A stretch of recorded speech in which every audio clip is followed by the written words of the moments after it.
Welcome to Speak for Yourself. Yo, look how far away they are. I love that. Marcellus Wiley here in his dapper purple. I'm going to tell you why in a second. Emmanuel, Brody, boy, you have blossomed into something special right there. You are popping. Your lip gloss is popping right there. When did I start blossoming, Phil? As soon as you challenged Shannon and lost, you start blossoming there. We have a marketing shoot today, right? We're going to take some new pictures, yes, sir. Commercials and everything. Yeah. So they faking like I actually dress this well every day. Let's have some fun. Let's get to a rewarding performance. Brought to you by Capital One. What's in your wallet? Cowboys on top in the NFC least. And Dak Prescott is a big reason why. Dallas is facing the undefeated Panthers Sunday on Fox. And Matt Rule compared him to Drew Brees and Peyton Manning. Slow down. Manning even said earlier this week that he should be in the MVP conversation. While fellow Hall of Famer Brett Favre said his play has been, quote, Tom Brady-esque. And he thinks Dak's injury has made him even better. Acho, should we pump the brakes on Dak Prescott MVP talk? So I haven't been more ridiculed in my life than these last 24 to 48 hours. I told you not to challenge. I've never been more ridiculed in my, no, it had nothing to do with Shannon Sharp. Oh, I'm about to say. Has nothing to do with my wardrobe and my attire. It has everything to do with my takes on Dak Prescott. Cowboys fans, I have heard you loud and clear, Cowboys fans. I've heard you, and thus I've had to do even more homework. Let's go. More homework? We need to pump the brakes on the Dak Prescott MVP conversation. Not saying Dak isn't playing well. Oh, don't do this. But what we do on this show is talk about facts over feelings. So where you going? To the big board over desk. Big board over desk. Big board over desk. Facts over feelings. Let me get the rock. Let's go. Get the rock. Get your money. Get the rock. Let me see this. Okay. What? First and foremost, Marcellus Wiley. Yes. The MVP conversation I don't dictate. Cowboys fans, y'all don't dictate. NFL history dictates it. Ooh. So let's look at passing yards. Let's look at passing touchdowns. Let's look at total touchdowns. Let's look at what it takes to be an NFL MVP. No feelings, all facts, Cowboys fans. This is for y'all. Can we look at the first slide, please? If you want to be an NFL MVP in general, you were between first and second in passing touchdowns at the culmination of the season. You were sixth on average at the culmination of the season. You are first in total touchdowns at the culmination of the season. This is not my opinion, Cowboys fans. I love y'all. I'm from Dallas. I love y'all. But this is what the numbers say. Okay, so then let's just look real quickly at where Dak Prescott currently falls. He's currently 10th in passing touchdowns. He's currently 10th in passing yards. He's currently 10th in total touchdowns, passing and rushing touchdowns. Again, Cowboys fans, please remove your feelings from a facts-based conversation. Based upon where Dak Prescott falls in these categories, let's see who fell there last year. Because this is the argument, Cowboys fans, y'all are making. It would be as though you were to argue Justin Herbert should have won MVP last year because he finished 10th in passing touchdowns. It would be as though you were to argue Phillip Rivers should be an MVP because he finished 10th in passing yards. It would be as though you were to argue Ben Roethlisberger should have been an MVP because he finished 11th. There was a three-way tie for 8th because he finished 11th in total touchdowns. Cowboys fans, I love you. Truly, I truly do.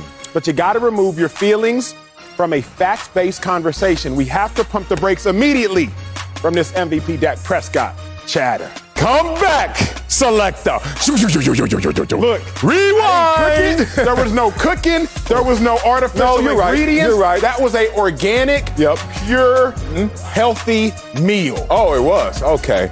I'm the king of what? Omission. You always do this. What I omit? You're the king of omission. What did I omit? We have to check both of your eyes when we go get this LASIK surgery because I swear one of them is 20/20. The other one, I don't know what the hell it's looking at. Let's talk about how we should not only, what they say, hit the gas on this conversation of Dak being an MVP, but we about to mash the gas on this conversation. Can we just start here? Let's start an agreement. Please. Dak's already won Comeback Player of the Year, right? Sure. I haven't thought about much, but sure. Oh, really? Disrespect to all those who had to come back from adversity, but Acho hasn't thought about that. Okay, so he's already won that one. We agree on that. So now let's set our sights on the MVP. Now, I wonder how many MVPs are in the league currently right now that got a vote. Oh, of all the active players, 1,800 plus, there are only 12 active players with an MVP vote, and Dak is one of them. You think these voters don't remember that? You don't think they all forgot 2016? Oh, we put Dak down. Okay, so 1 of 12. Now let's talk about why Dak deserves this trophy right now after 3 games. Let's use history. You went up there and talked about history. I'm going to stay right here and talk about history. I can't wait. Dak Prescott, after 3 games, let's compare him to some other MVPs after 3 games, and let's see if Dak has beaten them in any categories. Let's go to the most recent, Lamar Jackson. Unanimous MVP, only 2 ever in history, right? Who had more passing yards after 3 games? Look at that face. Higher completion percentage by 14.5%. And you want to go to Cam Newton. Remember that year, 15-1? Who had more passing yards, better touchdown-interception ratio, better completion percentage, and higher passer rating by over 25? Let's go to Aaron Rodgers, one of his MVPs. Who had higher? Aaron Rodgers? Passing yards, Dak. Touchdown-interception ratio, Dak. Completion percentage, Dak. 95 passer rating, Dak got 110 right now. Dak. Tom Brady, 2010. Peyton Manning, 2008. Here's my point. I could keep going, but it's starting to get boring. You're starting to realize, damn, history shows me that Dak is ahead of the MVP pace. Not just a normal MVP, unanimous MVP pace. Now, why is Dak in this position right now? Dak had something happen to him that was a blessing in disguise. In your prime, no one ever raises their hand to get injured.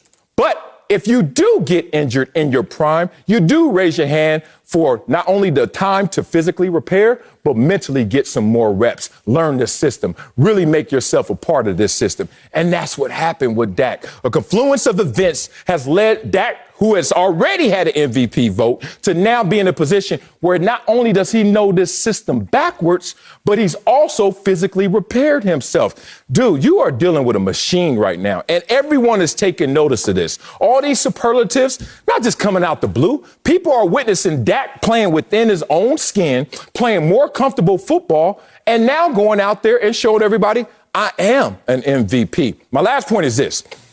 It made me think about last year. Why did Dak get hurt? Dak's not a running quarterback. Dak got hurt running the football. Maybe before Dak was pressing, maybe before Dak was in the position, because it was a contract year trying to get his money, right, that he was doing too much. Now you see Dak playing within the system because he knows the system, not doing too much. Even you and I came up here week 1 after the loss, Tampa Bay, both agreeing, damn, Dak looked good. Dak looks amazing in a system that he has learned from afar and up close. And now it's going to add up, if he continues at this pace, to an MVP trophy. So, I love you. Just let me preface with the fact that I genuinely, as a human being, from individual to individual, I care about you as a man. Take me out one So time. I apologize ahead of time for what I'm about to have to do to you. Let's go. The problem with you, Marcellus Wiley, your take, not you the individual. No, you ain't with me. Let's go. Stay with me. With your take is this. What? You have blinders on. All of Cowboys Nation, not all, I hate speaking in absolutes. Yeah, the person who speaks in absolutes is an absolute liar. Mm-hmm. But the problem with the majority of Cowboys fans I interact with is they have blinders on. You say Dak Prescott is clearly going to win Comeback Player of the Year. Clearly. As if Joe Burrow didn't have a much more, at least equally gruesome injury to Dak Prescott. True. Burrow also currently 2-1. Yeah. Burrow also has more touchdowns than Dak Prescott. Yeah. So I just don't know, nor do I like making absolute. That's the problem. What the problem is this reality. Why are we doing this show right now? The problem is this. We ain't in Cincinnati. Cowboys fans, they act like nobody else and nothing else exists besides Cowboys Nation. It feels that way. Yo, I worked there. I was in the facility for 2 years in a row every day. But I also worked at other places. Okay. And I understand there's more to life than the Dallas Cowboys, and it's my job as a national analyst to talk about the nation, not Cowboys Nation, the nation, the nation of football. So, yes, Dak Prescott may have more passing yards than Lamar Jackson in his MVP season, but because Dak Prescott is currently 10th in passing yards, that also means 9 other individuals have more passing yards than Lamar Jackson did in his MVP season. Yes, let's do Dak Prescott may have more passing touchdowns right now than Lamar Jackson did in his MVP season, but Dak Prescott is 10th in passing touchdowns. Okay. So that also means 9 other individuals have more passing touchdowns than Lamar Jackson did his MVP season. Dak Prescott is and football is a year-by-year basis. You cannot compare wealth in 2021 to wealth in 1921 because the person in 1921 who was the wealthiest man in the world would probably not be the wealthiest man in the world in 2021 because there is an adjusting scale based upon the current society that we're in, and there's an adjusting scale based upon the current society of the Cowboys. I like Dak Prescott. I love him as a human being.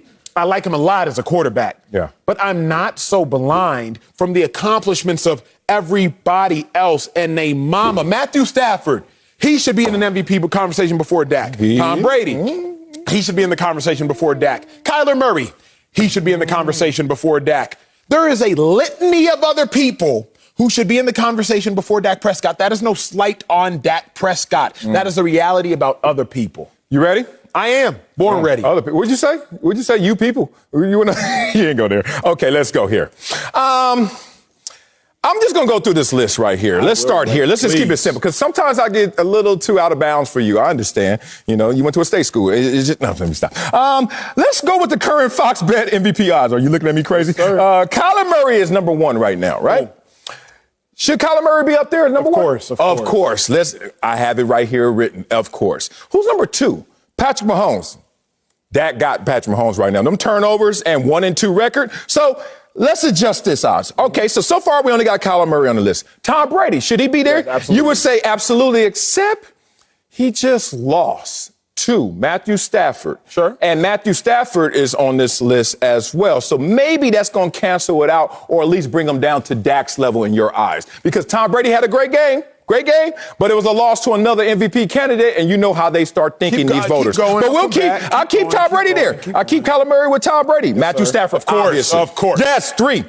Josh Allen. Be real. We still close to questioning, is he regressing or is he getting better? A little bit, right? So he's off. Aaron Rodgers, just too much drama. Even though you balled the last 2 weeks, week 1, 36 passer rating, and then you get to Dak Prescott. So the only one we have up here is Kyler Murray, Matthew Stafford, and you said Tom Brady. I say no, but I give you Tom Brady. Yes, sir. So if Dak in our Fox Bet MVP odds is 4th, the question is, should we pump the brakes on Dak Prescott MVP? Talking he's top 5, actually top 4, according to you and Sanchez. If he's number 4 right now in our odds, why in the hell will we pump the brakes on number 4? So here's why. I love that point. Thank you. That point got very gray because I think that we took out some people that we should have kept in the aspect of if Dak Prescott is there, then in theory you should keep Josh Allen there. Josh Allen has more passing touchdowns. Josh Allen is just as competent up there in passing completion. So I feel you. Okay, so 5. Here's the strength of my argument. Let's go. And y'all bear with me. The strength of my argument is this. There is a great chasm between the top 3 and 4. There is a great discrepancy. Let's go. Tom Brady is first in passing touchdowns. Yeah. He is first in passing completions. Yeah. He is second in passing yards. Yeah. So Tom Brady is, to me, solidified in the top 3. Matthew Stafford is 3-0. He is 5th in passing yards. He is 2nd in passing touchdowns. So Matthew Stafford, to me, is clear and above in the top 3. Kyler Murray. He is currently 3rd in passing yards. Kyler Murray is tied for 5th in passing touchdowns. And in total touchdowns, we know Kyler Murray is also top 5. Yeah. He is clearly in the top 3.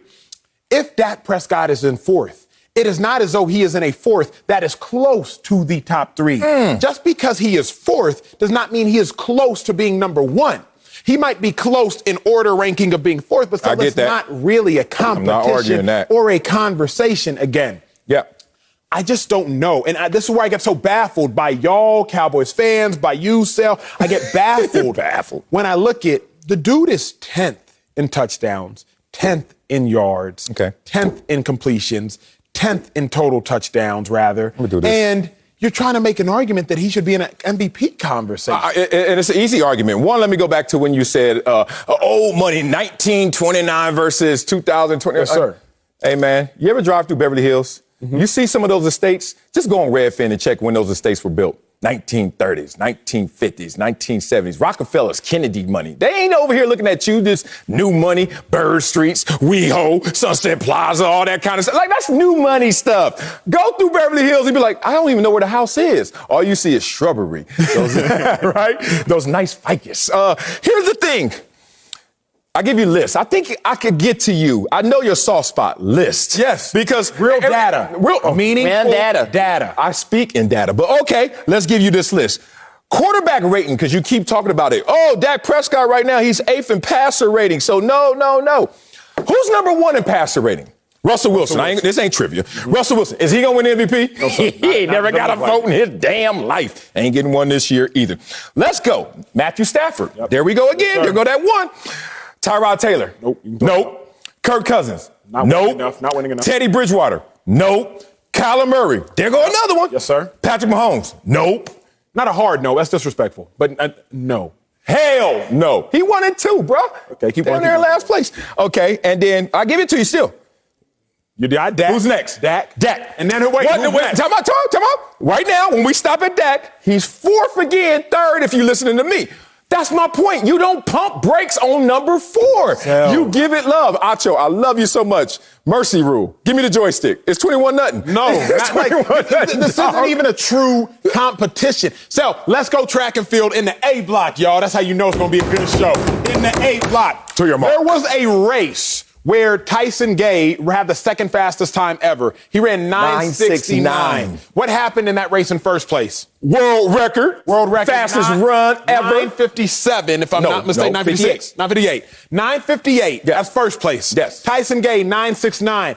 I don't even know who ran third place and what it was. And I definitely do not know what fourth place was, because there was such a discrepancy, not only between 1 and 2, but more importantly, between 2 and 3, that third place is not in a MVP conversation. Now, third place still gets you on a podium. Fourth place does not. But, Sel, when there is that large a discrepancy between places, whether it's first and second, second and third, and in this case, third and fourth, then fourth should not be in the conversation. It's no slight. Person who ran fourth in that race, I'm sure, ran fast. But the fact of the matter is, I'm not going to converse about them like I did about Tyson Gay's 9:69, like I did about Usain Bolt. Lastly, I can't understand. If you are giving me a list, and the list contains names like Tyrod Taylor, who we need to throw out, the list contains names like Teddy Bridgewater in the top 5, who we need to throw out, you just threw out 4 of the top 5 names on the list. Russell passer rating. Top 5 passer ratings. Russell Wilson is 1. Stafford is 2. Tyrod Taylor is 3. Kirk Cousins is 4. Teddy Bridgewater is 5. If you're throwing out 4 of the 5 names in the list, throw out the whole list. Oh, really? That's what you wanted me to do. No, I want you to listen to me one more time. I'm going to cut you a different way. Hopefully you feel this one. I'm trying to save your life, but make you bleed slow. But you over here just want me to go pop and just end it. I don't want to do that. Kyler Murray's the only one we've been consistently saying, don't mess with it. And Matthew Stafford. Yeah, but Matthew Stafford not going to be in this conversation. You know why? Because Dak Prescott, 6 touchdowns, 2 interceptions. And you saying discard him versus a guy who has 7 touchdowns and 2 interceptions. 7 touchdowns and 4 interceptions. Kyler Murray, which one's a better percentage? 7 and 4 or 6 and 2? 6 and 2. 6 and 2. So Dak wins that. Completion percentage. Who has a higher one? Dak wins that. And you talk about quarterback rating. They're separated by 3 percentage points. 113 to 110. But get rid of Dak, who's beaten them in other categories, most categories. But get rid of him because, he's Tyson Gay now? And Matthew Stafford comes into the equation as well. But Dak has beaten Matthew Stafford in some conversation. Let's do this, and I will concede to Thank you. Let's do this. Let's go. Tom Brady beats Dak Prescott in passing touchdowns. Yes. He beats him in passing completions. He beats him in passing yards, and he is right behind him in passer rating. Tom Brady is currently greater at the quarterback position this year than Dak Prescott. That is data. It's not my opinion. It shouldn't be your opinion. That is data.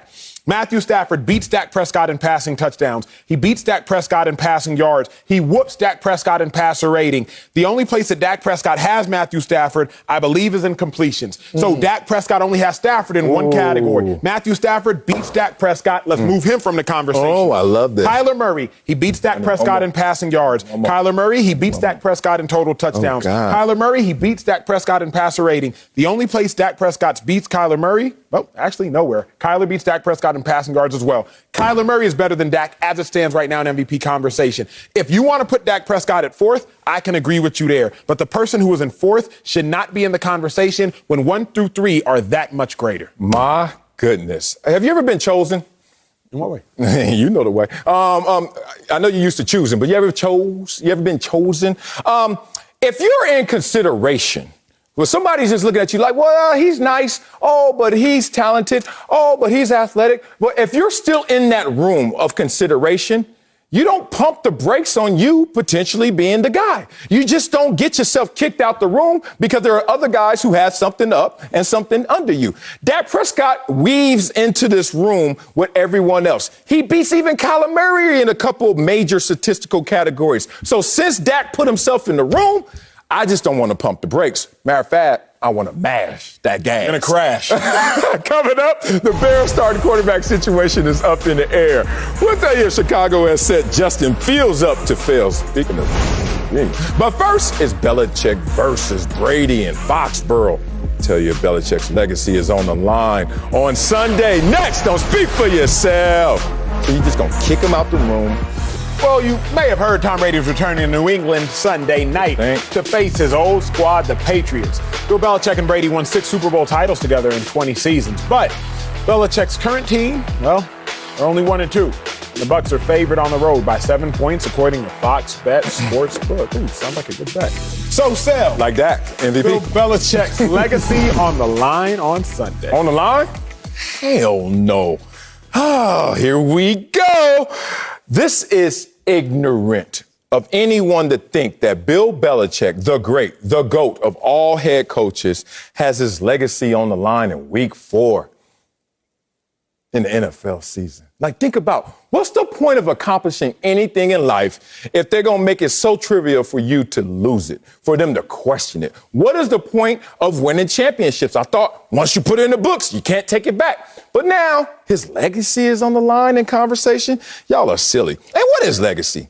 I've kind of come to my own version of what legacy is. It's basically what other people think of you when you're done or dead, right? Basically, that's what I am. I don't give a damn about either one of those. But let's talk for Bill Belichick and why he shouldn't care. Because it's about what other people think of you. Who are these other people?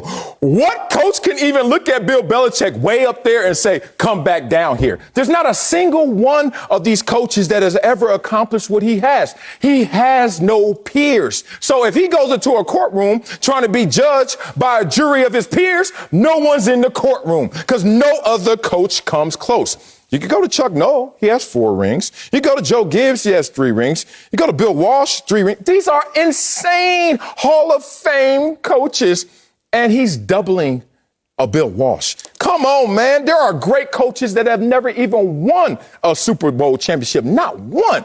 Marv Levy, who I played for my rookie year, tremendous coach. Dare someone to say something bad about Marv Levy in terms of his coaching prowess around the NFL circle. See how far you get.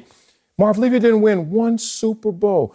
Belichick got 6 of them things. And now in week 4, going against Tom Brady, who he helped make, is now going to put his legacy on the line. Some people call that ignorant. Where I'm from, we call it ignorant.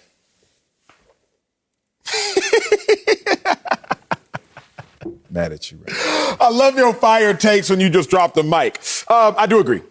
You agree? I agree. Why do I always get amped up and think I got to fight?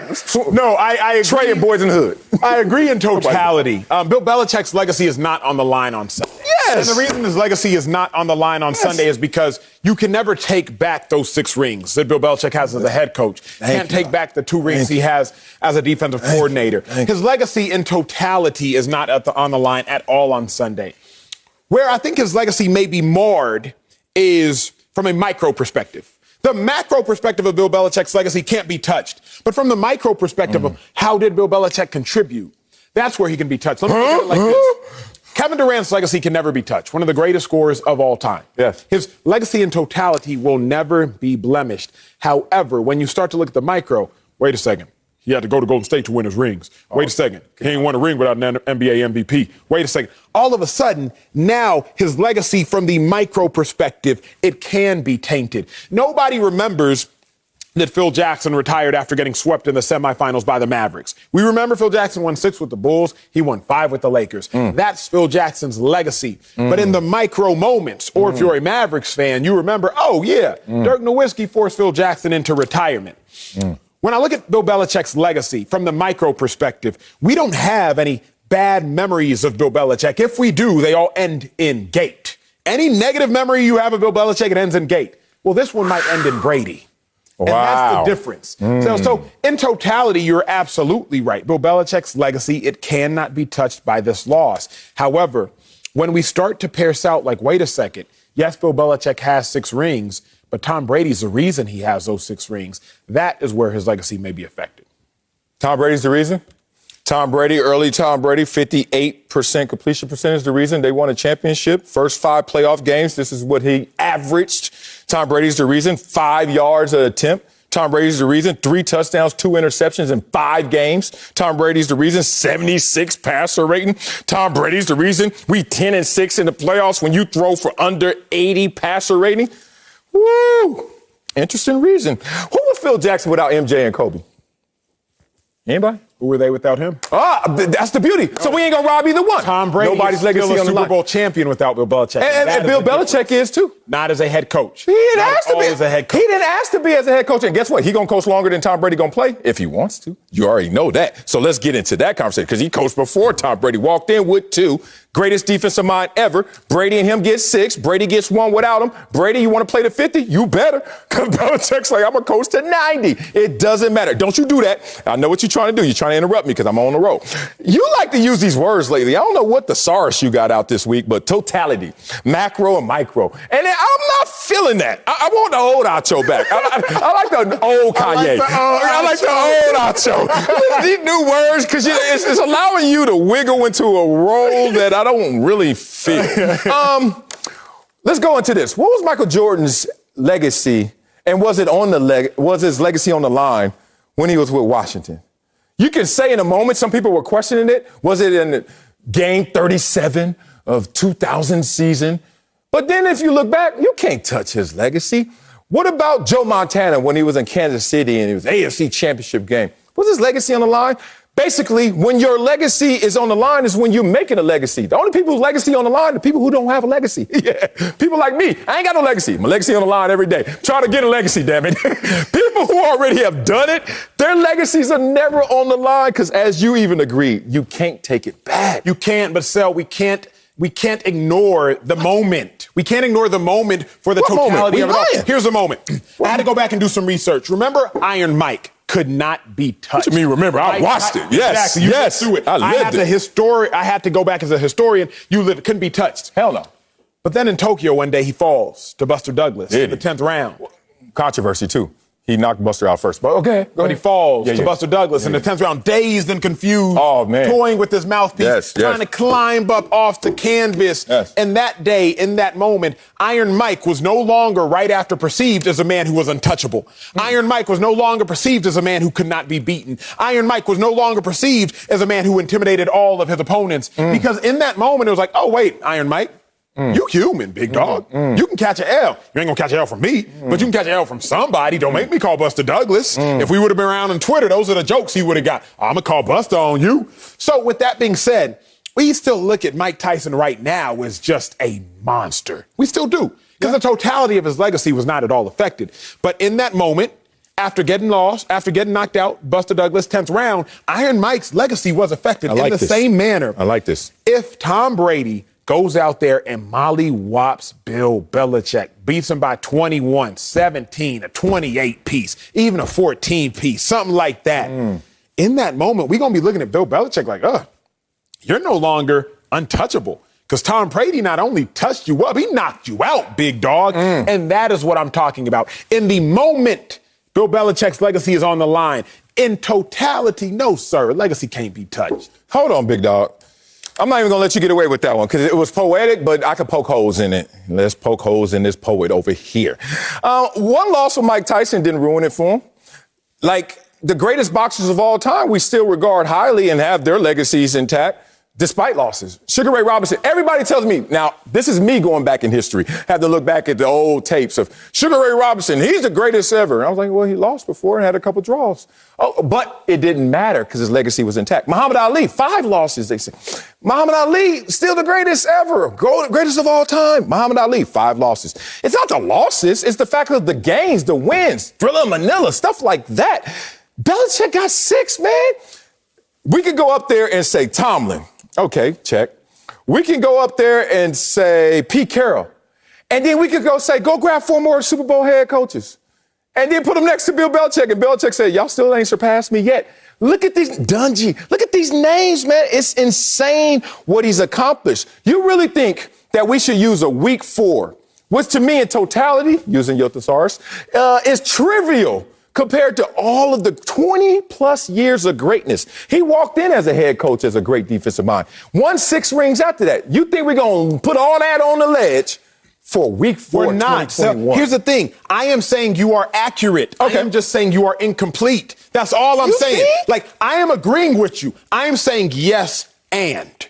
You're saying yes, but. I'm saying yes, his legacy cannot be marred in totality, right? Like, I'm adding the aspect of, hey, I agree with you, big dog. Big picture can't be touched. Yeah. But in the moment, it can be touched. Tyson's legacy in the moment, and you lived through it. You would have been probably 12 or so in the moment. Like, in that time scale, you no longer looked at Tyson as, like, untouchable because he was no longer untouchable. The invincibility went away. You're right. Look, how many Emmys I got? Okay, that many. How many you got? 2 of them. 2! And counting. Can somebody come up to you because you had a bad show? Can somebody come up to you and be like, Emmy out? Nah, he ain't no Emmy out. Let me ask you this. If I put out an episode or a TV show or a series that flop. You have already. I do think people could look at me and be like, he lost it. Really? Maybe he can get it back. But in that moment, he lost it. Yeah. Okay, look, being real, people were looking at Jerry Rice at the end with the braids and the jeans and all, like he lost it. Even though he still was productive, they were saying, that ain't Jerry Rice. Talk about Jerry Rice right now. In the moment, it sounds different than it does in totality, his work. Coming up, Justin Fields looked like a do-over from his starting debut last week. We'll tell you if his Bears have set him up to fail. That's next on Speak For Yourself. I miss the old Acho. I miss the old. Saturday, it's a huge Big Ten battle as Michigan takes on Wisconsin. All starts 10 Eastern with the big noon kickoff. The Crew live in Madison. Then it's the big noon Saturday game of the week, Michigan, Wisconsin, only on Fox.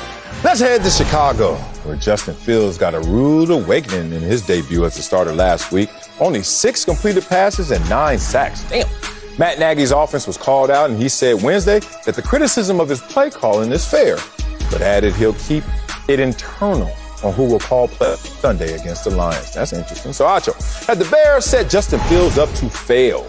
Absolutely, and so did the media. So the difference, I think, between me and you, at least me. What's the difference between me and you? 2 houses, 3 houses, and vehicles. Remember that lyric? The difference between me and you and other analysts is like we're humble enough to admit when we're wrong. We're also humble enough to admit we know what we don't know. And one of the greatest things you can do in this life is admit that you don't know something. You don't have to know everything. Know that you don't know. And what I don't know, or at least what I do know, is that I'm not a coach.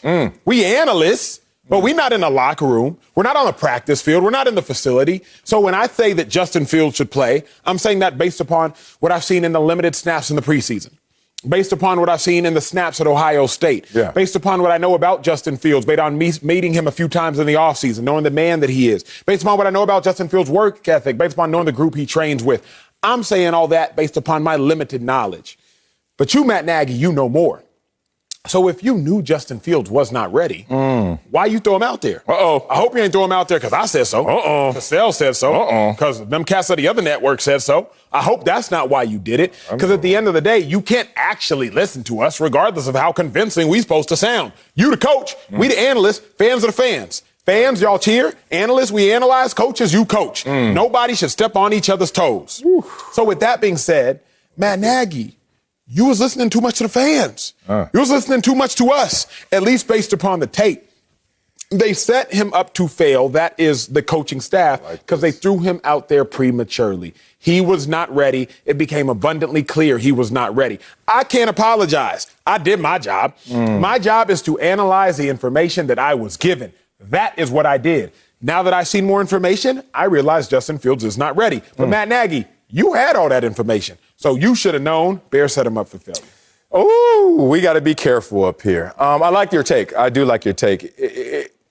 It almost protected us, though, instead of really pointing the finger fully at us. They have not set him up to fail. Justin Fields did that all by himself with his lack of experience and his lack of game in the moment. And it's okay, big dog. You're just a rookie, man. Like, you know what sets you up to fail in the NFL, if anything does? The system. And I'm not talking about some systemic issue. I'm talking about rewarding the worst team with the best player. That's the setup, because then the best player gets all this attention and he goes to a situation and thinks he's going to put tape on that leaky water hose. But as you know, growing up with a leaky water hose, there's never just one hole. It's always a bunch. Boy, you put that gray tape on there, the gray tape here. Next thing you know, why do you even got the water hose? That's what happens to a lot of these quarterbacks. They get ate up in these systems. Let's talk about this. I got a conspiracy theory, too, because I don't think it's on Matt Nagy. I think it's really deeper than that. We can't blame the offensive line. And I know a lot of people want to go there first. Well, they gave up 9 sacks. I keep telling you, the best offensive lineman is a decisive quarterback. This is the same offensive line that is ranked 12th by Pro Football Focus in pass blocking. Why do I bring that up? Because this same offense had Andy Dalton go out there and is having a career high in completion percentage, 73.5. Somehow, some way, he's finding his way to throw the football and throw it accurately. Somehow, Andy Dalton leads the NFL in completion percentage on throws over 10 yards. Big balls. Interesting right there.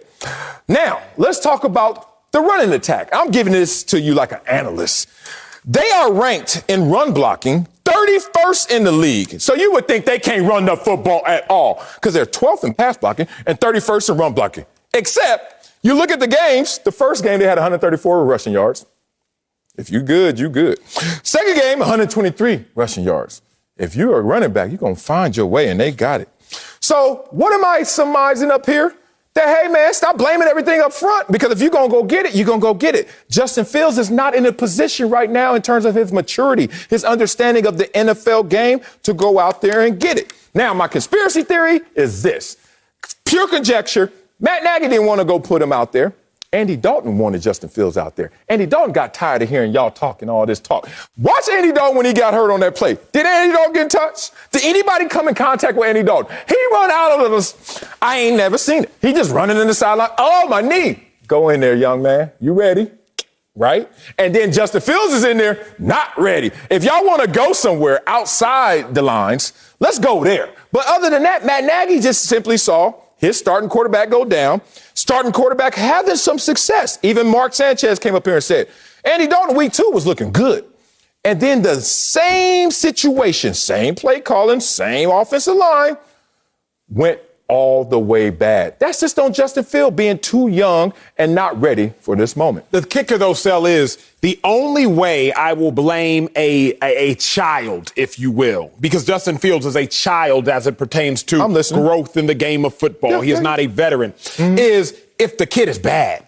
You got a bad kid, right? Like you said this before, I believe. There are no bad students, only bad teachers. Yeah, Miyagi. Mm-hmm. So unless Justin Fields is just not paying attention in the quarterback room, unless Justin Fields is coming late to practice, unless Justin Fields is not staying late, unless Justin Fields is doing several things that are outside of his character or outside of what we know of Justin Fields, then Justin Fields is without blame. It's the same thing as if I'm a student and I'm going to class early and I'm leaving class late. I'm going to office hours. I'm spending extra time at home working on my material. I'm doing all of these things and I am still not passing the class. Then maybe my teacher is bad. Maybe my tutor is bad. Maybe my environment at home is bad. But I know this much. It's not my fault, and you have told me that in prior shows. So I can't blame Justin Fields, because from everything we know about Justin Fields, he shows up early, he leaves late, he puts all the work in, he worked out this offseason. He is always working on his craft. So if he's always working on his craft and he is still not passing the class, now I got to look at the teacher. I'll end it like this. I was having a conversation one time, Sel. I forget who it was with, but we talked about the dumbest thing in our educational system. The dumbest thing is curving grades. You don't like that? The dumbest thing. Okay. Because I was in a class one time where the high score was like a 74. And so we had to curve everybody up because everybody did bad. Well, teacher, why are you adjusting the entirety of the class's grade as opposed to just adjusting yourself? As I look at it, Andy Dalton, he only has 250 yards on the season. He has 1 touchdown. He has 1 interception. Sure, he has the highest completion percentage in the league, if you will, but he doesn't meet the mere criteria because he's only passed the ball 49 times. He ain't even passed the ball 50 times. So I can't even say that Andy Dalton meets the criteria of being in the conversation of having the highest completion percentage because he ain't done a lot.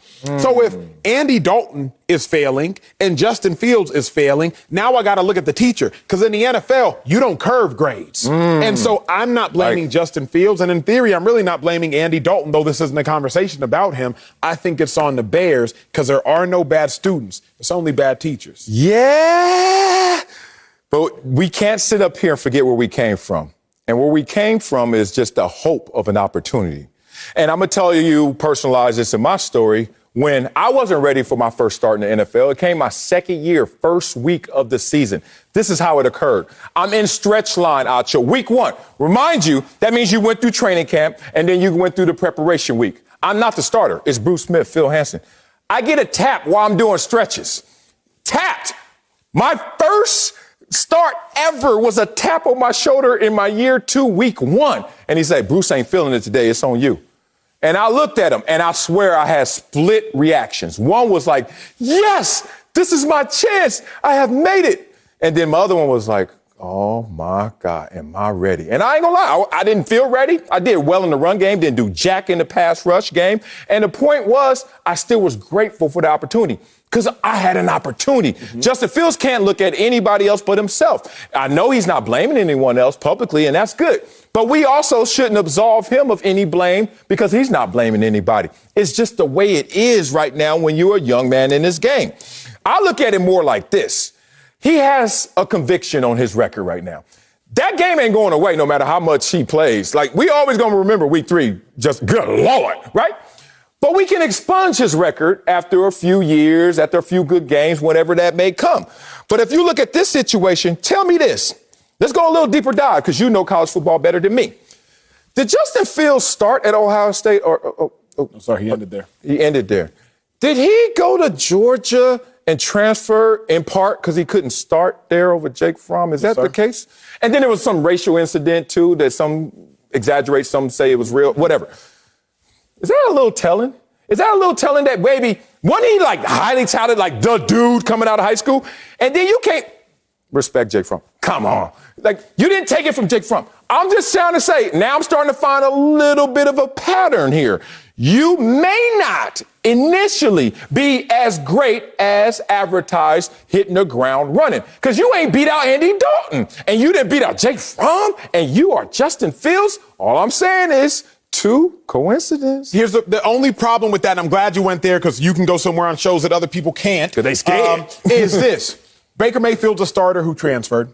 Facts. Jalen Hurts is a starter who transferred. Joe Burrow is a beast of a starter who transferred. Yeah. I'm just going off the top of my head right now, but there are several starters in the NFL currently who transferred. So I don't look at Justin Fields having to leave Georgia to go to Ohio State. I don't look at him in this moment saying, hey, wait a second. You done been beat out before. Maybe you are not capable. Because we've seen it so much. I just gave you 25% of starting quarterbacks currently in the NFL. Maybe there's something there, but I just can't use that data as evidence. Good, because I don't even want to use that as evidence. But I was like, you know me, my bat signal go off. I gotta address it. Now, since we want to address that, let's address this conspiracy theory. Can we see Andy Dalton not get hurt just so he can make sure his backup gets the exposure? Watch Andy Dalton, y'all. Tell me when he gets hurt. I'm waiting. I know there are non-contact injuries in the NFL, but and look at him. He nearly got up in the moment, and he's like, I got to play this off. I got to fake it. Justin, he limping on both legs. You can't limp on both legs unless you're Carson Wentz. Makes no sense right there. That's conspiracy theory, but I just want y'all to know. Sometimes it goes down like that in the NFL. Speaking of the Bears, fans have won nearly $5 million on the Fox Bet Super 6 app, and Terry Bradshaw has put another $100,000 on the line for NFL Week 4. Download the app now and play along with us. Lions-Bears is one of the matchups. 56% of America is picking the Bears so far. Really? So, Acho, who wins and by how many points? Man, I got to go with the Lions. I just refuse to believe the Bears will have all of their issues sold up by Sunday. Lions 22-19. Yeah, I got the Lions by 2 as well. 18-16. My man, my former teammate Dan Campbell out there. Got those guys fighting. get this win. Don't miss your chance to win big. Scan the QR code on the screen, download the Fox Bet Super 6 app, and predict the outcomes of 6 NFL games for your shot to win Terry's money. It's completely free to play. Damn it. Coming up, who's the quarterback to watch? What is the most intriguing matchup? We'll give you all the answers for Week 4 in the NFL next.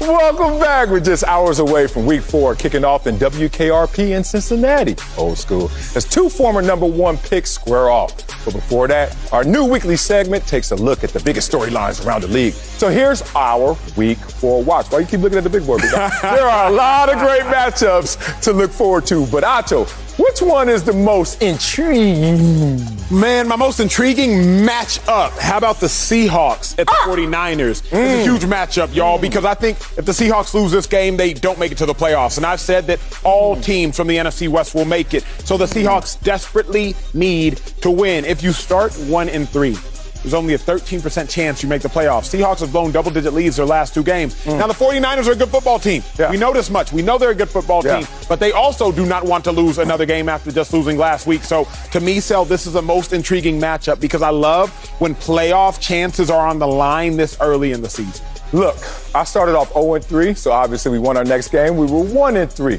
Ended up 10-6 in the playoffs. This year, that will be 11-6 with the new edition game. So if you're the Seahawks, don't trip on that. But if you're a fan, let's watch this Raiders-Chargers game. I will be there in attendance. Yes, Mr. SoFi himself will be watching my Chargers go against the Raiders. Good Lord, this is going to be a good game. Because everyone's looking at the Raiders like, how for real are they? And you see the Chargers, you had question marks until they went up 14-0 and finally defeated the Kansas City Chiefs in Arrowhead Stadium. So you look at this matchup, it's going to be on Monday Night Football. It's going to be intense. It's a divisional game, rivalry game, but more importantly, a game to stamp which one of these teams is for real. Let's talk quarterbacks. We have a matchup of early MVP favorites and 2 future Hall of Famers squaring off for the first time at Lambeau. Acho, who's your quarterback to watch heading in Week 4? My quarterback to watch is Kirk Cousins. Kirk Cousins, only quarterback. He has 8 passing touchdowns. He has no interceptions. Having 8 or more with no interceptions, that's only Kirk Cousins, only guy in the league to do so. Problem is this.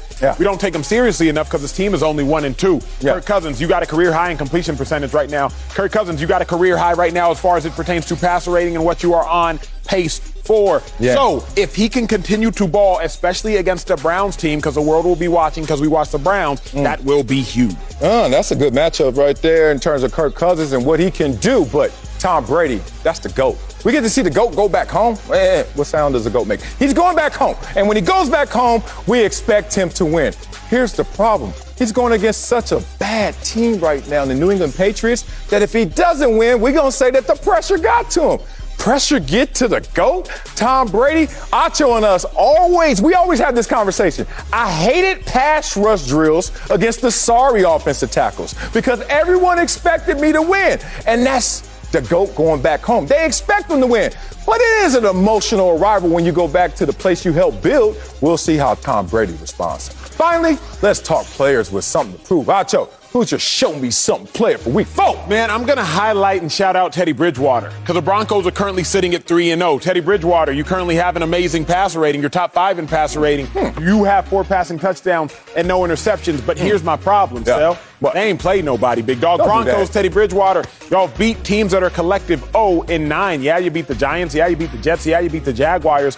But what happens when you play a legitimized opponent and a legitimate defense like the Baltimore Ravens? So Teddy Bridgewater, don't just show me something. Really, got to show the whole NFL something. We love Teddy B. We know how he overcame when he was drafted in the first round to the Vikings, get hurt, goes to the Saints. 5-0 as a starter when Drew Brees goes down. Now Teddy Bridgewater, you're once again the starter. Your team is undefeated. But do those wins really mean as much as the record dictates them to mean? I don't know yet, Sel. He has to show me. First of all, I'm showing you something right now. My suit killing yours over there. Finish your suit at the ankles. Let's talk about Ezekiel Elliott. Come on, Zeke. You had your best game of the season. 116 scrimmage yards, 2 touchdowns. 2 touchdowns for 1 yard, but respect to that. Now we got to see you go against the number 1 defense and the number 1 rush defense. Let's see how real the return of Ezekiel Elliott is going against this Carolina Panthers team.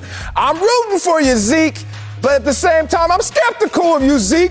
And Acho, I got to give you props. You used legitimate 3 times in 4 words last night. You'll see that on Do you think that Zeke's job will be on the line at all this season, or is he safe? His job's already on the line. Anytime you see an increase in touches, and then when they play a big game, primetime game, they're like, we're going to share the load. Like, Tony Pollard had 0.1 yards per carry less than Zeke. But he only had 11 touches. So all of a sudden you start to see that the coach is like, we got to save face and save the confidence of Zeke. Zeke going to be the starter all year long. But what you need to watch is the production and touches. Is Tony Pollard the more explosive running back? As a defender, which you and I both are, let's go to war. Who would you be more fearful to face, Tony Pollard or Zeke? Zeke run hard now. He ain't going nowhere, but he gonna run. You're gonna know you went through hell to get to Zeke now. Tony Pollard's gonna be a nice, comfortable 8-yard gain, but soft tackle. Zeke gonna give you a 2-yard gain, but damn, I don't want that again. So Ezekiel Elliott, he's punishing people. Didn't he break somebody's shoulder and collarbone and all kind of stuff? Zeke is running reckless, but at the same time, it's got to increase the yards per carry. That'll do it for Week 4 and the Week 4 watch. Be sure to watch us break it all down on Monday. Coming up. Dang it didn't work, boy, because you didn't play like that. You ain't no receiver. Coming up, Dak is playing well. Wait, I can come back on camera. MVP level. It ain't happening. We'll tell you if we should pump the brakes on the award talk. Pump the brakes on you. There it is. High school JC. That's JC level. Oh, we'll see what's Let's head back to Dallas. Cowboys are on top in the NFC East, and Dak Prescott is a huge reason why. Now, Peyton Manning said earlier this week that he should be in the MVP conversation. That's Dak Prescott. While fellow Hall of Famer Brett Favre said his play has been, quote, Tom Brady-esque, and he thinks Dak's injury has made him even better, close quote. So, Sel, should we pump the brakes on the Dak Prescott MVP talk? No, not at all. Matter of fact, we need to gas these things up. But, I got a Tesla, so charge it up. Whatever you got to do, let's accelerate this conversation. Dak Prescott, by Fox Bet MVP odds, is listed as number 7, but I easily can eliminate 3 of these guys and let you know that Dak Prescott is number 4 at worst. Kyler Murray, yeah, you deserve to be up there. Patrick Mahomes, I'm sorry, big dog, you 1-2 right now, and a lot of your woes are based on you and the turnover issue, so bye-bye, Patrick Mahomes. Tom Brady's having a better season than he did last year, so yeah, we could keep him. But I don't think the trophy's going to really go to Tom Brady. We'll talk about that later. Matthew Stafford, yeah, you need to be up in there. Josh Allen, come on, big dog, that Week 1 performance, and people are questioning progression with you, even though I still believe in your talent, but I say nope. Aaron Rodgers, just too much drama. People are rooting for your downfall. Your Week 1 performance obviously comes back to haunt you. I say no. Dak Prescott's next on this list. Just by the simplicity of this list right here, making this an example of why Dak Prescott should be in this conversation. Matt Rule's talking about it. Peyton Manning's talking about it. I'm going to talk about it. Dak Prescott's one of only 12 players to ever have an MVP vote. He had it in 2016. Do you know right now Dak Prescott is on pace to do some things that some MVPs in the past haven't done?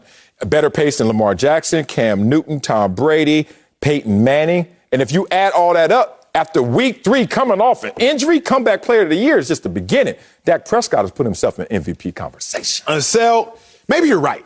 Maybe I'm wrong. I've spent a lot of time thinking it's 108. We had talked about this earlier before the show. We talked about this earlier in the show. And I've come to the conclusion that I do not respect Dak Prescott enough. Yes. I omit far too much. Yes. That's what I do. I look at the data and I find what I want to find. Shame on me. It's actually an embarrassment for who I am as an analyst. You should do better. So what I want to do better. I want to focus on the category and the way in which Dak Prescott excels. Can we do that? You can do that. What's Dak Prescott currently leading the NFL in? What category? Completion percentage. Dak Prescott, you lead the NFL in completion percentage. Oh. And because of that, Marcellus, you should trust me. Stay here. You should trust me. I got to go to the big board because I want to highlight Dak. I don't trust Now, I want to shout out Dak. God, I don't trust I want to show love to Dak. We all love Dak Prescott. I love Dak Prescott more right now than I did at the beginning of the show. Dak Prescott currently leads the NFL in completion percentage. And I just want to find out, what's that really mean? Because, Dak, we love you so much. So throughout the history of the NFL, quarterbacks since the year 2000, Let's look at the completion percentage leaders, and let's see how they fared in the MVP race. Can we start with 2000? Okay. Kurt Warner, completion percentage. Nope, he didn't win the MVP, but then he did the next year. Pennington, nope. Peyton Manning did the next year. Greasy, nope. Palmer, nope. Carr, nope. So first 6 years or 7 years, that is, you see only 2 players won the MVP who led in completion percentage. But Dak, I got faith in you, Dak, because you lead the NFL in completion percentage. Okay, from 2007 to 2013. Y'all see the completion percentage leaders. Drew Brees led 3 times. He never won. Matt Ryan led a year. He never won. Phillip Rivers led a year. Never won. Pennington led a year. Never won. Oh, Tom Brady. He led a year, and he won. Dak Prescott leads the NFL in completion percentage. Put some respect on his name. Let's roll it again, please. Yeah. 2014, Romo, Cousins, Bradford, Breeze never won. But then Rodgers, last year, he won. Marcellus Wiley. I'm here. At the University of Texas. I knew it. Scoring 4 out of 21 on a test. It's just not really good. Only 4 times out of the last 21 times has the leader in completion percentage also won an MVP. So, as much as we praise Dak Prescott for leading in completion percentage, which he should, it don't mean nothing as it pertains to his MVP race. So please pump the brakes on that immediately. Now I got to bring in Fox NFL analyst, my dog, Greg Jennings. Greg Jennings, do we need to pump the brakes on Dak Prescott in this MVP conversation? That hurt to hear. Absolutely not. No, matter of fact, you need to tap on that accelerator when you're talking about Dak Prescott. When we talk about the MVP race, just by default, he's playing the quarterback position. We know they typically favor quarterbacks. I'm going to say typically because there has been some abstract moments in history where other positions have been able to walk away with the MVP. But typically it's the quarterback position. So when you look at that, is he the best player on this team? If you take him away from that team in Dallas, do they look the same? The answer is no, they do not. He is the best player on that team. So he's the most valuable player even on this team. Now, what are the expectations of that team? Are the team expectations high? Do we expect a lot out of the Dallas Cowboys? Regardless of their history, we typically always expect the Dallas Cowboys to win the NFC East and then find themselves in the playoffs, deep in the playoffs when we talk about this particular Dallas Cowboys team. And then are they exciting? Are they living up to expectations? Well, their only loss is to the Super Bowl defending champs, the Tampa Bay Buccaneers. Dak Prescott has fared well in all games that he's suited up. And so when you look at all these things, he's an exciting player. They have an exciting offense. All these variables that tie into why you would vote, why you would raise your hand in agreement and say Dak Prescott should be in that conversation. It's there. The evidence is there. I get it. You're trying to hold his completion percentage against him, but it only works towards his advantage. And with him, you can't compare. I don't care what the history has shown me. It's not shown me Dak Prescott on that list in one of those categories that you just mentioned. So with that being said, Dak Prescott, I'm tapping the accelerator on you, baby. All you got to do is keep winning, keep being exciting, and keep putting up those numbers. Unreal, my man, Acho. Oh, my God. The backhanded compliment that just went all the way to Dallas right there. To prop up completion percentage as a negative instead of the positive. Okay, since you want to do that, let me round out your argument. I got some backhanded compliments to give you, Dak, as well. Because, Dak, guess what? Compared to Lamar Jackson, who was a unanimous MVP, you have more passing yards. I dare you. That's bad. And a higher completion percentage than Lamar Jackson, who was a unanimous MVP after week 3. I'm just going comparison pace to pace. Cam Newton, you got higher passing yards, passer rating, completion percentage. Aaron Rodgers, you got a higher passer rating than when he won it in 2014. Greg, you remember that? Tom Brady, you got a higher passer rating than him. More passing yards. Peyton Manning, what the hell? Dak Prescott is outpacing Peyton Manning in his MVP campaign. But for some reason, I just want to backhand him and say, nah, pump the brakes. Really interesting. Do you know that Dak Prescott just had a game where his quarterback rating was, 143? And I look back last year at our MVP, Aaron Rodgers. You remember that guy, right, Greg? In his first 3 games, did he have anything? No. Dak Prescott's on the MVP pace, y'all. It's just that simple. He's in the MVP conversation. He's in the room of discussion. That's all I'm going to say. This thing is going to look way different going forward. Remember last year, Russell Wilson, after week 4. Remember, at the end of the year, Russell Wilson, once again, no MVP vote. I'm not saying give him the trophy right now, but to say he's not in consideration and you got to pump the brakes, to me, is ignorant. Make everything as simple as possible and no simpler. Okay. Albert Einstein. Marcellus Wiley, when you talk to me about passer rating, that is not simple. When you talk to me about even things that are necessarily percentage-based, it's not simple because percentage is based upon a gross number. But pass yards. What is simple is, yes, pass yards, pass touchdowns, total touchdowns. Well, he got Lamar, things that are gross Cam, numbers. Aaron, Brady. Now, with that being said, Peyton. Greg Jennings, You beat him. Marcellus Wiley, when we think about MVPs, whether it is Lamar Jackson, I can't tell you what Lamar Jackson's passer rating was the year he was a unanimous MVP. Not off the top of my head. Greg Jennings, I'm not sure you could off the top of your head. Now, Greg, you could probably tell me how many passing touchdowns Lamar Jackson had his MVP season, because we know he led the league with 35. Cam Newton, 36. When we think about his MVP season, 36, excuse me. When we think about Cam Newton's MVP season, Greg Jennings, I doubt you could tell me Cam Newton's passer rating.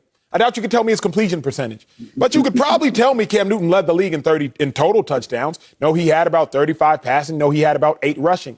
When Aaron Rodgers led the league last year, Greg Jennings, you know the Packers very well. I doubt you could tell me his completion percentage. But you could tell me that he led the league in passing touchdowns and total touchdowns. With that being said, Dak Prescott, he's 10th right now in passing touchdowns. Dak Prescott, he's 10th right now in passing yards. Dak Prescott, he's 10th right now in completions. So the numbers that we all remember, Dak Prescott is currently seated 10th at. Dak Prescott is doing marvelous in completion percentage. I get that, Sel. He's doing marvelous in a statistic that we cannot explain, passer rating. Explain to a fan what passer rating is. I don't know. You divide attempts by completion percentage, multiplied by the color of their skin, divided by if they played home or away. PEMDA, I don't know what that passer rating is. It's just a number that we use.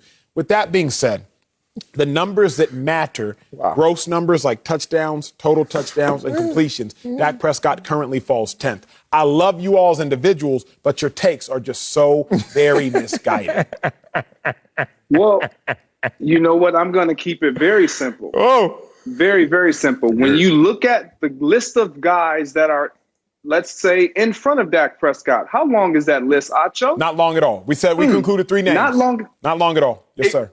So you mean to tell me we're going to stop the conversation at 3 and not include Dak Prescott? No, that means he's in the that's as simple as it can get. They're 2-1 football team. They lost to the reigning Super Bowl champion. Open night on the road, played them to the end. I don't care how the game looked, how it played out. They performed.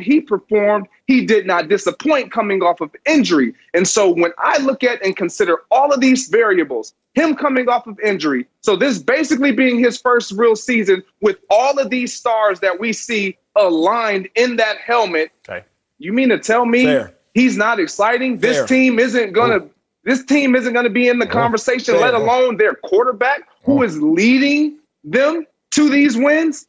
That's as simple as it gets. Beautiful. I love that take. Here is the problem I think that so many of us make when talking about this MVP conversation. We are putting emotions into things, Greg Jennings. The problem is emotions don't care about your passing touchdowns or your completion percentage or your yards. Ben Roethlisberger was very old, and he was 11th last year in passing yards. Nobody argued that Ben Roethlisberger should be the MVP. Phillip Rivers, he left where he was at for over 15 years to join the Colts. They went 11-5. They went to the playoffs. Phillip Rivers was 10th in passing touchdowns, like Dak Prescott's currently 10th. Nobody used the Phillip Rivers storyline of how great a competitor he is while maintaining the balance of his family and moving to a new city. Nobody made that argument. Justin Herbert, last year, he was 10th in passing touchdowns with 31 as a rookie who so many people slept on. He was overlooked, drafted as a 3rd quarterback, but Justin Herbert overcame all that to finish.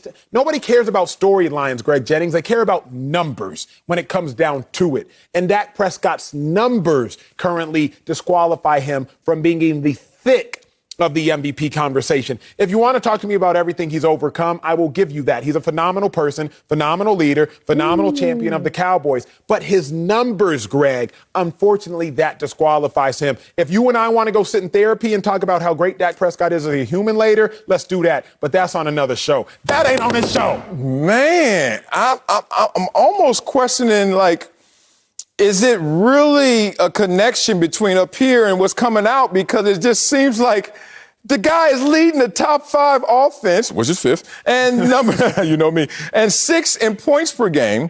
And then he's in the conversation in the thick of it in all statistical categories, beating Kyler Murray in some, losing to Kyler Murray in some. But Kyler Murray gets to be in the conversation, but not Dak Prescott. Wait a minute. If Dak is sitting there saying, well, I'm beating you in some categories, why am I not in this conversation?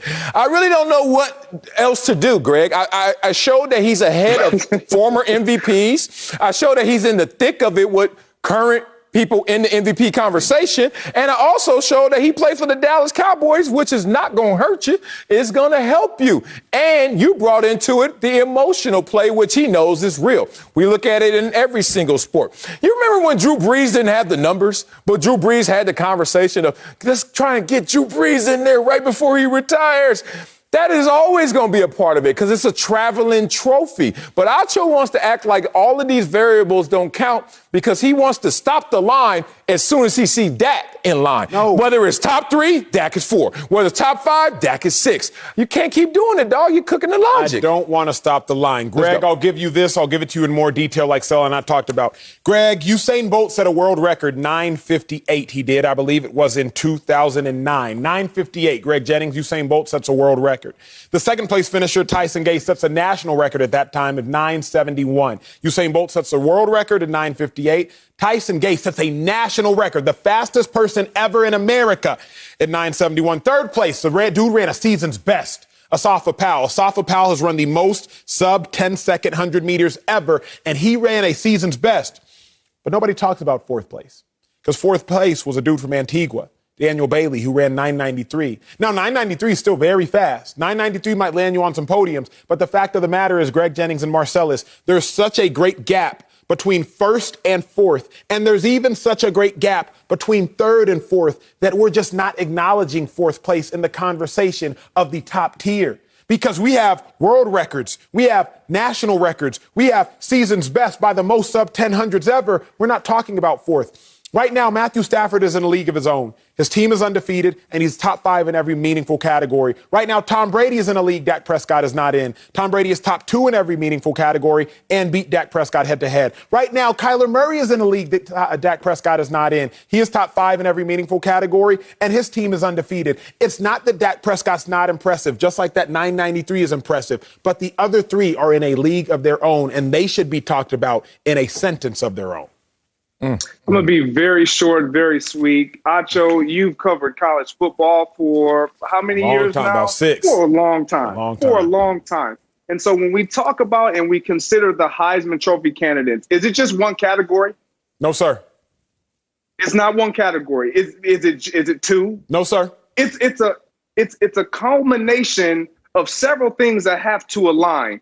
You don't have to be perfect across the board, but you better be in the conversation when we mention every single statistic or variable that ties into winning that Heisman Trophy. Your team better be good. You can't be on a poor team. You got to have some type of stats. You better have some flair when we talk about you at that position in comparison to everybody else. So when I look at all of these things that we consider, what you're saying, does it carry weight? Yes. But there are so many other things that tie into this talk when we talk about the MVP of the National Football League. And it is early in the season. And when we look at Dak Prescott, again, I will make it as simple as I possibly can. If he's not dressed in the Dallas Cowboy helmet and uniform on Sunday, do we care about what the Dallas Cowboys are doing? No, because they're not relevant. They're not. So for him to do what he did last year in the first 5 weeks and them still not be as successful when it comes to wins and losses, it was, well, he's putting up all these numbers, but their team still sucks. This team's still not getting the win column. So there's always going to be something that has to give unless you're trying to say that he needs to be perfect. And in this instance, he does not, because he's on America's team. So he's going to get a couple nods, even when he shouldn't get the nod, but he's deserving of them all. Yeah, he going to take that. He going to take all this ditty right here because, look, Acho just came up here and gave y'all one of the worst transgressions in sports media history when he tried to give y'all the example of Usain Bolt running a world record and then try to say the outcome of that is why we got to kick Dak out of the race of MVP right now. Let me give it to you like this. They played 3 games out of 17. So if you look at that right now, Acho, that's 17.5%. Let's basically say that. So let's go back to that world record. Mm-hmm. And at the 17-meter mark, when Usain Bolt was still behind because he's a slow starter, right? And we see Powell, we see Gabe, we see all the other runners who are actually ahead of him, or at least in competition with him, right?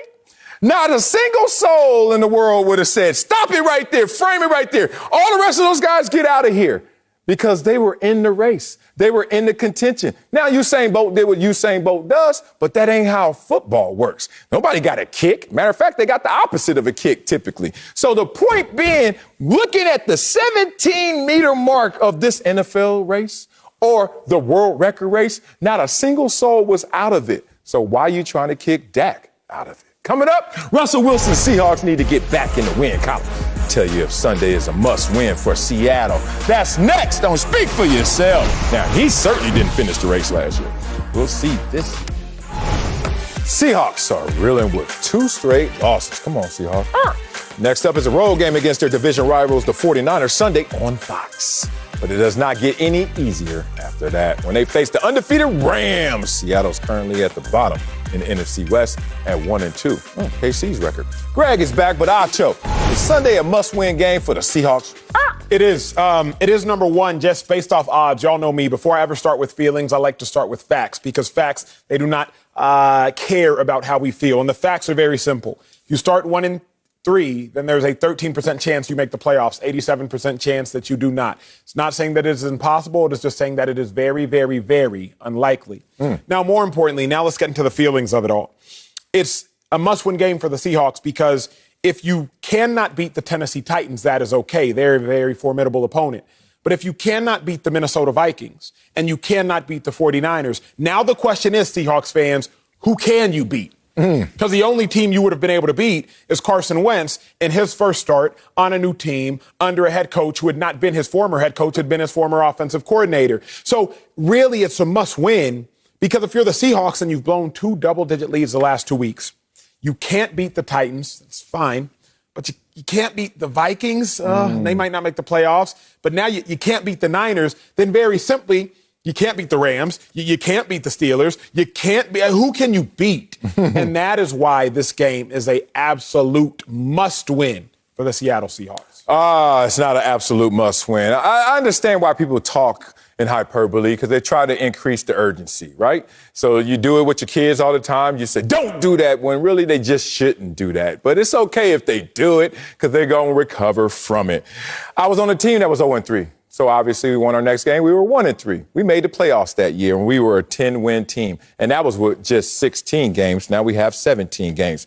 I want to just start off with facts, says my boy Acho. Let me steal your take. Let me steal your tone. Let me steal your beats. I like to start off with facts before I get into feelings. So let's talk about 41 teams that have made the playoffs when they started 1-3. Oh, 41 teams? Damn, that's a lot of teams. I thought it was going to be like 3. What about 20 teams that made the playoffs since 2000, since Acho was of age, when they started the season off 1-3? Acho. And we know the 2001 Patriots won the Super Bowl at 1-3. We also know last year that Washington football team, yuck, they were 1-3. They made it in the playoffs in the worst division ever. Point being, if you got a quarterback, you got something in this league. And they still got Russell Wilson. So say what we want. This team can, start off 1-3. No one raises their hand to go 1-3. But if they do, there's still something in front of them in terms of a future. So it's not a must win, but I understand and I get the urgency. Yeah, it's a must win, man. It's a must win. I don't care what you're talking about. If we were in this locker room and we were listening to Pete Carroll right now, guys, he's going to try to present it like, I don't want you guys to panic, but we got to get this one. Because he knows the importance. Acho, you alluded to it. Look, a team starts 1-3. We've always broken down the season into quarters, 4 quarters. You start off 1-3. The Seahawks have the last 3 years. Last year they were 12-4. They lost 2 division games. The year before, 11-5. They lost 3 division games. The year before that, they were 10-6 and they lost 3 division games. So history tells me they're going to lose a couple of them division games. So if they start off 1-3, if they lose this week coming up, that's the end of the first quarter. The next 3 quarters, they must, in order to give themselves a fighting chance, go 3-1 in every single quarter after that. That is going to be very challenging to do when you have your division games coming up in some of those quarters. So for me, when I look at the Seattle Seahawks, I'm with you, Acho. Look, man, going into this season, we were high on them, but we remember the 49ers was going to come back healthy. The Rams got Matthew Stafford, and they look pretty formidable. Matter of fact, they're one of the best teams in the National Football League. And we look at the Seattle Seahawks, and we see that they've beaten the Indianapolis Colts, but the Colts haven't beaten anybody. So then we question ourselves, like Acho, you just did, like, who are you? Because you really haven't beaten anybody. So, yes, this is a must-win. I knew Acho was negative. I never knew that Greg was scared. And you know why I didn't never know you were scared? Because I looked at your results. I was like, dog, Greg Jennings is great. Of us 3 looking right here, add Acho and I up, and that's Greg Jennings on the football field. Respect to you, Greg, but I didn't know you. You were so scared. Using your history to handicap you and to hinder you and say, look, we always going to lose division games. So just building it into your future instead of saying, we're going to play these games one at a time. I noticed this dynamic in this world because you even just did it, Greg. You said, we always break the season down to a quarter, except Bill Belichick, except Nick Saban, except maybe even a Pete Carroll, those great coaches. You know what they say? We play them one at a time. This is one thing I always tell people in my family because they like to add things up. Oh, I had a bad day. Why? Because I was driving in, this happened, and then I got to work and this happened, and on the way home, this happened. I said, they ain't connected. You think they connected because you want to add them all up. Let me tell you how to live life happily and healthy. They're taking in doses, one at a time. I don't care what your record is. You can only make it up by one game. Either you win it or you lose it. Then the next week, you do it again. You know mathematically this team could still go 14-3. Oh, my God, if they lose that game, 14-3. Mess around and win. You can go 15-2. But Greg doesn't think like that because Greg is scared, and Acho don't think like that because Acho is negative. I understand that. But when you got an MVP caliber quarterback, you ain't going to get a vote, but he a caliber of a quarterback. You got an opportunity, but y'all, stop trying to attack life all at once. Just take it one dose at a time, one game at a time, any given Sunday. What you want to put on that 14-3 or 15-2? Hell no, they ain't doing that. They're going 9 and whatever the other number is. Coming up, we know exactly how week games will play out. Well, at least we think we do. Speak Predictions is next on Speak for Yourself. Y'all got to start writing that impromptu, man. These cliffhangers, bro. Got me hanging. Let's get to speaking on predictions. What's up? No. Okay, Nacho, who you got? Give me the haters. Easy money. They're going to do this to him. I don't know what I was doing, but whatever it is, Seahawks going to win. Bears win. He bailing out. He bailing out. Okay, I got the Tennessee Titans as well. Can you fall? I got the Dallas Cowboys, and I'm about to go see the medics. Oh, man, welcome back. Just hours away from Trevor Lawrence and Joe Burrow taking a fall like me. Kicking off week 4 in Cincinnati, so it's time to make our Speak Predictions. All right, before we make our picks, let's check the standings so far this season. Let me say, oh, no, I'm standing. Oh, yeah, Acho has whited. Oh, are you beating me? Yeah, I am. Look at me, I'm standing in front of my number. Acho has beaten me. How you beating me? I'm saying no. Facts over feelings. He over there killing it. All right. Let's get it started with the matchup everyone's waiting for. Tom Brady's Bucks in Foxborough to face his old friend Bill Belichick. Acho, who you got? Bucks, Patriots. Easy money is going to be the Patriots. Unfortunately, Mac Jones, easy money is going to be the Bucks. That was the worst of the 40th slip. It's going to be the Bucks. Unfortunately for Mac Jones, you just ain't got enough heat. You ain't just got enough experience. You don't have enough talent. Yeah, I thought you were really trying to give that lead you have away already. Yeah, it's going to be the Tampa Bay Buccaneers. Number 1 scoring offense out there going against a rookie, number 26 scoring offense. Not enough firepower in Foxborough. It's going to be a great reunion, though. Next up, 2-1 Cowboys hosting the surprise 3-0 Panthers. Acho, who you got in this one? How about them Cowboys? I do. Man, the Panthers haven't beat anybody. They've beat teams that are combined 0-9, so I am just not yet sold on the Carolina Panthers. I just don't think that they yet have proven. I know their defense is stout, but you beat Davis Mills in his first start. You beat Zach Wilson in his first start. You beat Jameis Winston in his second start in 20 months. I just want to see more, and I think the Cowboys are going to show up. Damn. I'm looking down here. It says Cowboys. I agree. It's the Dallas Cowboys. Come on, man. I just really want to see. I said this earlier in this show. I'm going to go there again. I want to see the running attack of the Dallas Cowboys start to lead the charge. We know Dak Prescott's going to show up. Want to see Ezekiel Elliott go out there against that Carolina number 1 defense. And get 100 yards, dog. I used to get 100 yards when I was a running back. I used to be killer. All right, next up, NFC West showdown right here in La between 2 undefeated teams. Rams hosting Kyler Murray and the Cardinals. Who you got out there? Yo, you know what's hilarious? I saw somebody tweet, why keep Talib pronounce Kyler Murray calamari?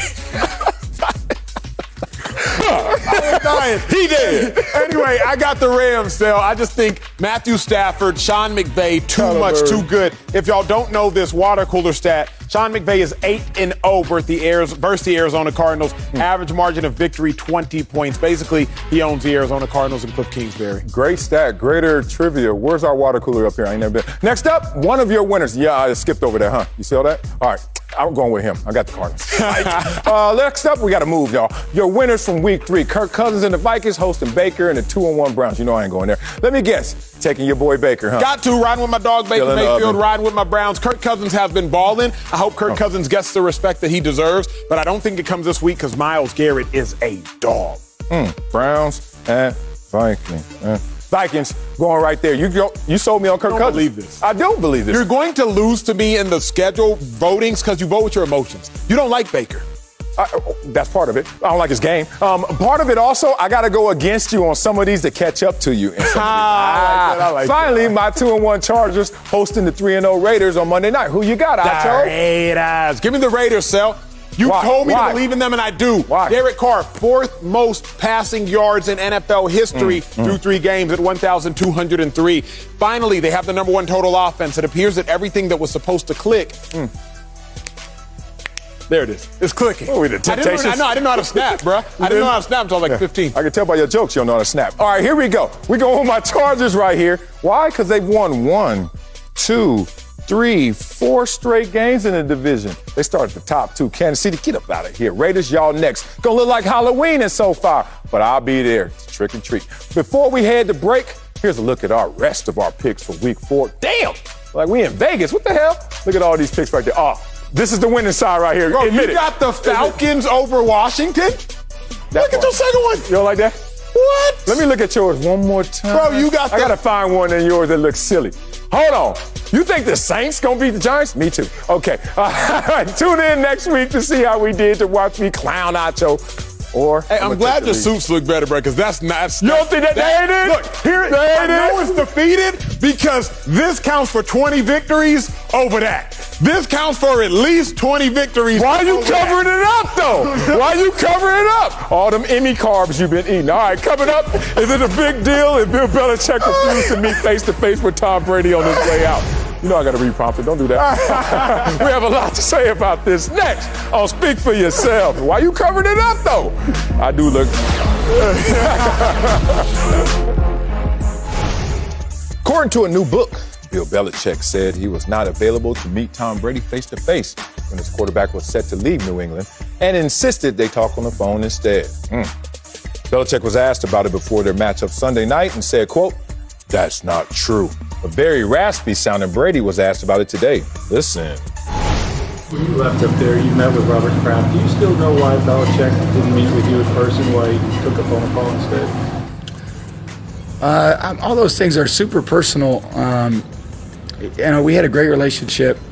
I think everything was handled the right way. We handled everything as gracefully as we could. It was an amazing, like I said, time, and it was handled perfectly. I think everyone understood, where we're at, the people involved in the situation. Man, he sounds different. I don't know. He got choked up for real, hanging with AB. So, Acho, is it a big deal if Bill Belichick refused to meet face-to-face with Tom Brady? Yeah, to me, Sel, it's a huge deal. I think what is just as important to how a relationship starts is how a relationship ends. Say it. Right? Yes. And a relationship can start incredibly wonderful. A relationship can start beautifully, but if it ends incredibly rocky, then that undermines the entirety of the relationship. So, to me, if the relationship ended poorly, then that's condemnation on the relationship in its entirety. Yes. I think it's a huge deal, Marcellus. I cannot overstate, big dog. Keep talking. If you had 20 years of greatness, 20 years of mutual respect, 20 years of being fond for one another, how'd that go out the window so quickly to the point where you can't meet in person? I love the end of the show. At the end of the show, I get to do this. What do you do? Put it up. The end of the show, I got to do this. Pick it up. Message. And I just get to talk to my dog, my big bro, sometimes life advisor, sometimes just annoying, rude individual, but a friend nonetheless. The way this relationship go in, keep going. Keep talking. Big dog, I've been in relationships before where I thought it ended amicably. I thought it ended peacefully. I thought there was a mutual respect for the individual, mutual love for the individual. Regardless of how it ended, I thought it was all good because at least we were friends. Yeah. But next thing you know, you end up blocked on social media. The whole family end up blocked on social media. And all of a sudden, it's like, wait a second. Then we never actually shared what I thought we shared. So I made the right decision to end the relationship. And I think if, in fact, Bill Belichick was not willing to meet with Tom Brady, then as Tom Brady goes to Tampa Bay and continues to have the success that he has, he sleeps even easier at night saying, wait a second, I did, in fact, make the right decision because the way in which you treated me when I left tells me exactly why I needed to leave in the first place. Man, I echo everything you just said. And the beauty of being an individual in this world that is in tune with their feelings is that you know that none of these situations and none of your feelings are absolute. They're all fluid, right? So I'm going to say what you said. Yeah.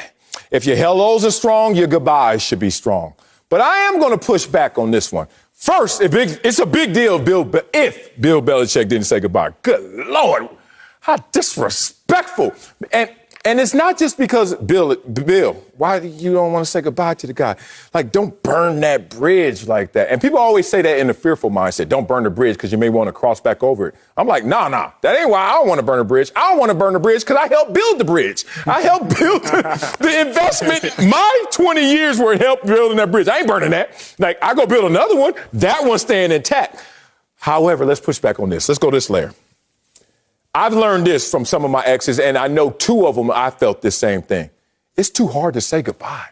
Like, somebody you just like, you're like, dang, like, I ain't built for this moment. Like, I'd rather live, and some people say this, and I hate to go too deep, some people say this at funerals. They don't want to see the person that they loved in that position. Some people don't even go to the hospital when they know it's terminal. They just can't say goodbye. So they're like, look, we're going to remove this, get some distance, because this is too hard for us to handle. Come on now. I hate when you're so right. Like, that's a brilliant take, right? I'm assessing it from my vantage point. I'm assessing it from what I view, my peer view of healthy. Healthy to me is we got in this together, regardless of how it ends. There were so many good times. Let's acknowledge the good times, even on the way out. It's all love. It's all love between me and you. It's all love between me and your friends. It's all love between me and Robert Kraft. It's all love between everybody. But maybe there's another aspect and avenue of health, which is, I'm not ready to say this goodbye, so I'm not going to say this goodbye. Now, hopefully it's I'm not so petty as opposed to I'm not ready, because there is a huge difference. Was it petty or was it not ready?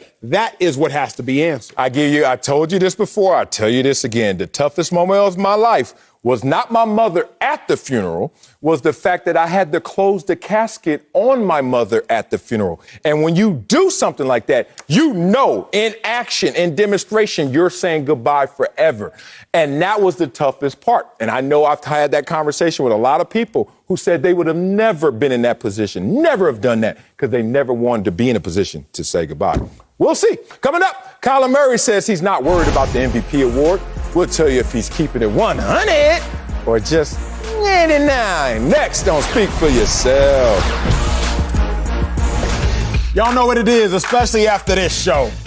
Because on this show, we only know how to keep it 100, but others every day, they just keep it 99. I don't know why. Each day, we're going to get to the bottom of who's really telling the truth.